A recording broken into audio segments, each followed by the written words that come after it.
Day. If you're not among the many people who have already voted, tomorrow is your last chance. Before early voting ended today, it was an impressive sight at the Sedgwick County Historic Courthouse as many of those people lined up to make their voice heard. Sean Logging with a look at this wave of early voting. Sean? Rachel, nearly 2 weeks of early voting coming to an end here early this afternoon in Sedgwick County and across the state. And as you mentioned, it brought with it lines and an eagerness to vote.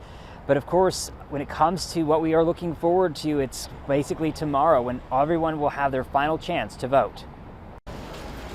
Early voting ending much like it started. Probably about a half hour, maybe a little longer. A little longer? We had too much fun to keep track of time.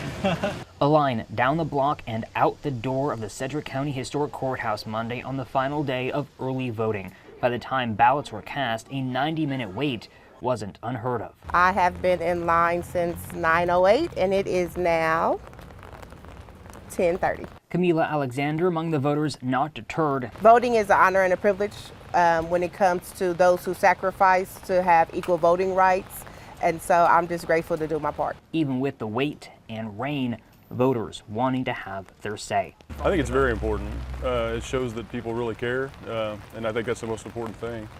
I would have stood in line for 4 hours if I had to in the rain. I don't care. Demonstrate our democracy and represent our country, and I think it's extremely important to get out here and vote. And I think the crowds are very telling of that, so it's awesome. These Kansans adding to the already impressive early voting totals.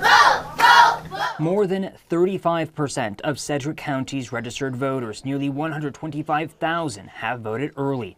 The Kansas Secretary of State data has more than 576,000 ballots cast. That is nearly 30% of the state's registered voters.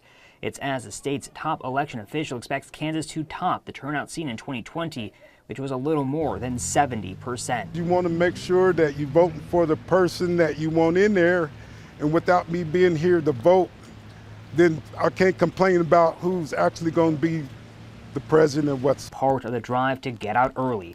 The expected turnout at polls on Election Day. Tomorrow's going to be pretty busy. Of course, focus now shifts to tomorrow, where people have to vote at their assigned polling location, but early voting could help with that, making those lines move a little faster at those Election Day polling locations. Sedgwick County Election Commissioner Laura Rainwater says also her advice for tomorrow: be patient and kind. Sean, thank you. Here are some reminders about Election Day tomorrow. Polls will be open at 6 in the morning. They'll close at 7. As long as you're in line before 7, you will be able to vote. You must vote at your designated polling place. And remember, there have been some changes this year, so it's a good thing to look that up before you head out to vote.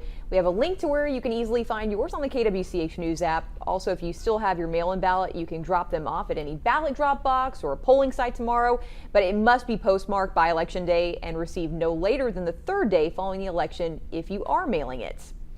And we're covering election